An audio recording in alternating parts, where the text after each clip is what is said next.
नमस्कार दोस्तों, स्वागत है आपका teaching pro mister YouTube channel पर। आज हम आपके लिए क्लास 10th का मैथ लेकर आए हैं। आज इस क्लास में हम क्लास 10th के मैथ का चैप्टर 5 जिसका नाम है समांतर श्रेणी की यूनिट 5.1 का क्वेश्चन नंबर फर्स्ट के सभी हलों को देखेंगे।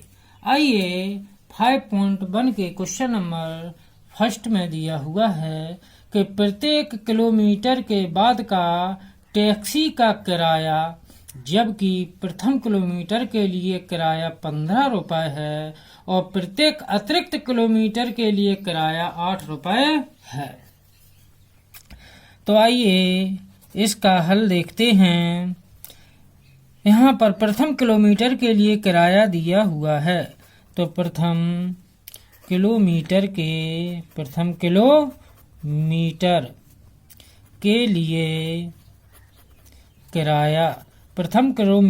लिए किराया दे रहे हैं 15 रुपये। इसके बाद प्रत्येक अतिरिक्त किलोमीटर, तो दूसरे किलोमीटर के लिए किराया कितना होगा? दूसरे किलोमीटर के लिए किराया कितना होगा? तो प्रथम किलोमीटर के लिए किराया 15 रुपये था और प्रत्येक अतिरिक्त किलोमीटर पर 8 रुपये बढ़ जाते हैं, तो 8 इसमें ऐड कर देंगे, कितना आएगा? 23। इसके बाद तीसरे किलोमीटर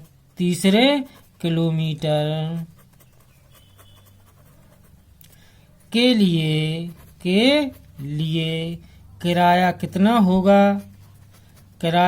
होगा? तो यहाँ पर प्रथम किलोमीटर के लिए किराया 15 रुपये प्लस दूसरे किलोमीटर के लिए 8 और तीसरे किलोमीटर के लिए 8, अर्थात यहाँ से कितना हो जाएगा? 15 प्लस 8 23, 28 प्लस 8, 23 प्लस 8 कितना आएगा? 31। तो यहाँ से एक श्रेणी प्राप्त हुई 15, 23, 31 ... एक श्रेणी प्राप्त हुई। तो यहाँ पर हमें देखना है कि यह श्रेणी समांतर श्रेणी है कि नहीं है। तो समांतर श्रेणी के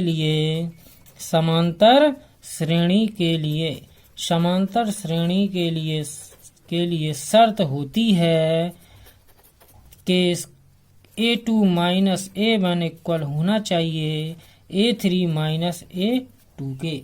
तो यहाँ पर A1 की वैल्यू 15 है, A2 की वैल्यू 23 और A3 की वैल्यू 31।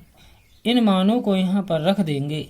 तो यहाँ से A2 की वैल्यू कितनी दे रहे हैं? 23, A1 की वैल्यू 15 इक्वल टू A3 की वैल्यू दे रहे हैं 31, A2 की वैल्यू दे रहे हैं 23। सब्सट्रैक्ट करेंगे, 23 में से 15 सब्सट्रैक्ट किया, कितना बचा? 8।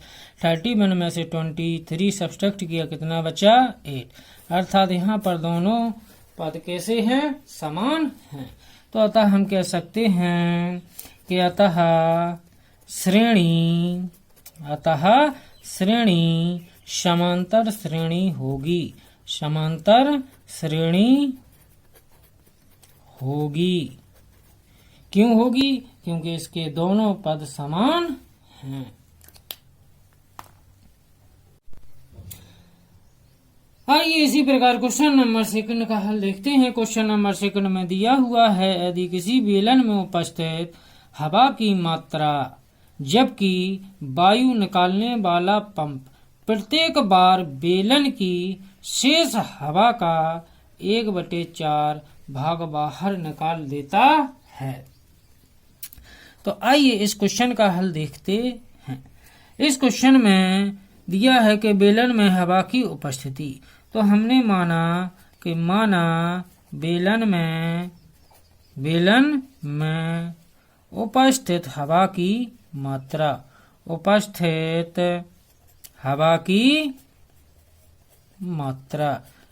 हवा की मात्रा कितनी होगी? x इकाई मानी। आइए इसके बाद देखते हैं कि पंप द्वारा, अब क्या कर रहे हैं कि पंप द्वारा प्रत्येक बार बेलन की शेष हवा, तो पंप द्वारा प्रत्येक बार निकाली गई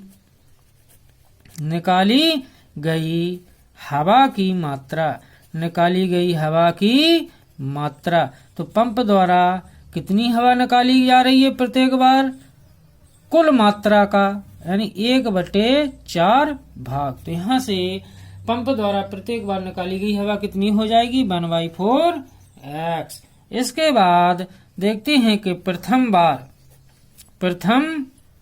बार हवा निकालने के बाद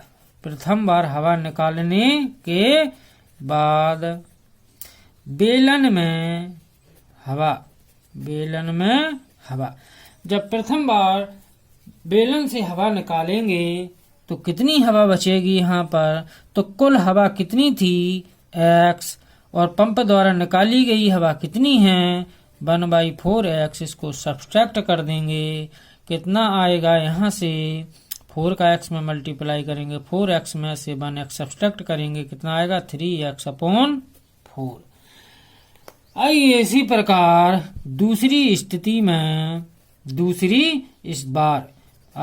प्रकार दूसरी बार हवा निकालने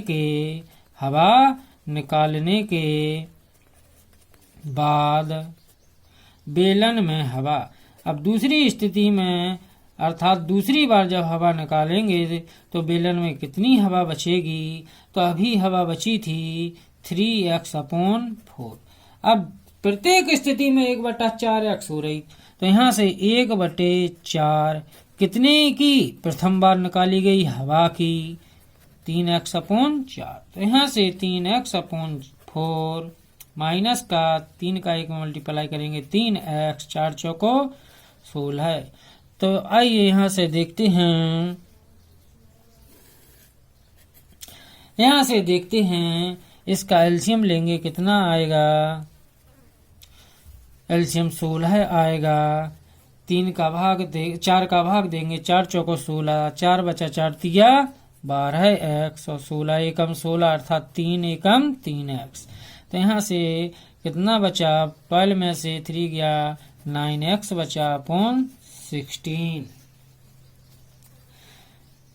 इसके बाद हमें यहाँ से एक श्रेणी प्राप्त हुई x, सेकंड प्रथम बार हवा निकालने पर 3x/4, और द्वितीय बार हवा निकालने पर 9x/16 ... एक श्रेणी प्राप्त हुई।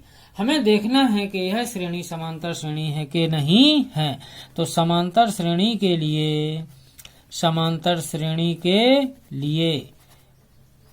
के लिए शर्त होती है कि A2 माइनस A1 बराबर होना चाहिए A3 माइनस A2 के। तो यहाँ पर जी A1 की वैल्यू है, A2 की वैल्यू है, A3 की वैल्यू है। यहाँ से A2 की वैल्यू दी हुई है 3x/4 माइनस A1 की वैल्यू दी हुई है x, और A3 की वैल्यू दी हुई है 9x/16, A2 की वैल्यू दी हुई है 3x/4।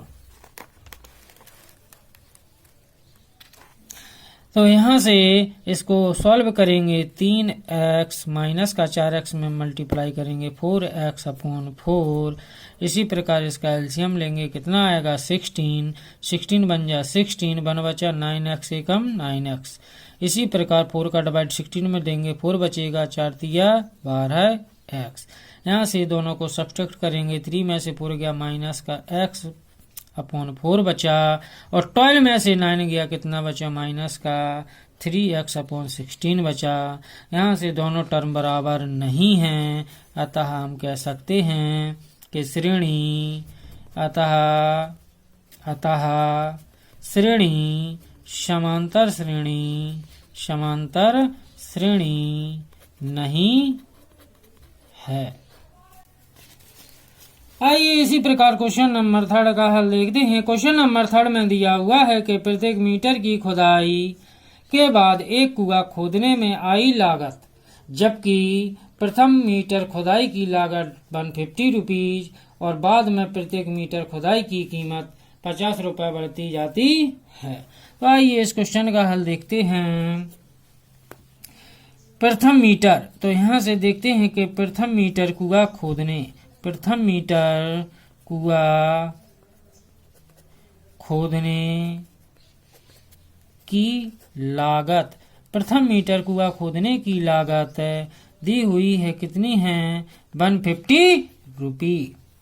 इसके बाद दूसरी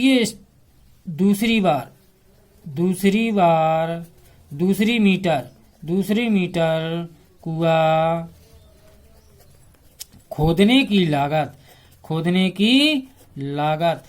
कितनी होगी 150, तो प्रत्येक मीटर की है और जब 1 मीटर के लिए 150 है और प्रत्येक मीटर पर 50 रुपए बढ़ती है तो इसमें 50 रुपए ऐड कर देंगे।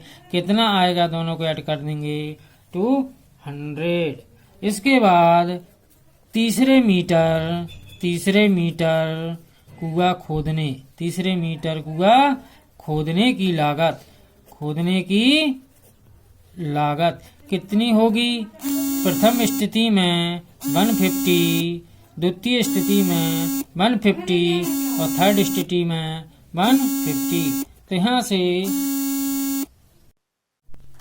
आइए इसी प्रकार तीसरे मीटर कुआं खोदने की लागत कितनी होगी, तो प्रथम मीटर के लिए 150 रुपी है, सेकंड स्थिति में 50 ऐड हो जाएंगे और थर्ड स्थिति में 50 ऐड हो जाएंगे। तो यहाँ से कितना होगा, तीनों को ऐड कर देंगे 250। तो इस प्रकार श्रेणी प्राप्त होती है 150, 200 और 250 ... अब हमें देखना है कि यह श्रेणी समांतर श्रेणी है कि नहीं है। तो समांतर श्रेणी के लिए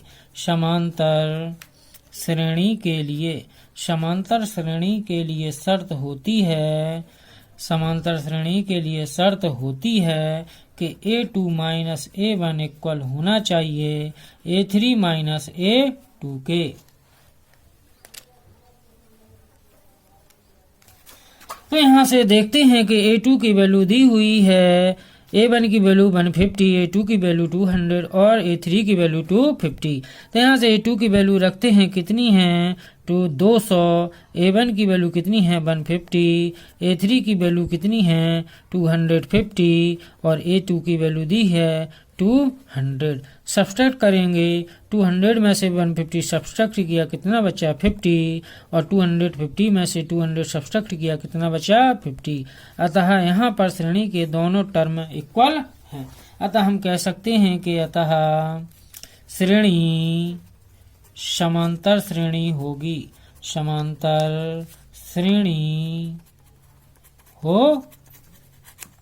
आइए इसी प्रकार क्वेश्चन नंबर 4 का हल देखते हैं।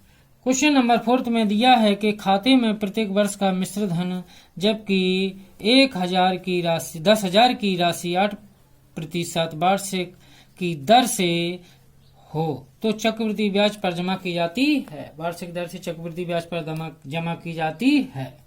तो यहाँ से आइए देखते हैं इसका हल। खाते में जमा की गई राशि कितनी राशि जमा की गई है खाते में 10,000। तो यहाँ से प्रथम वर्ष के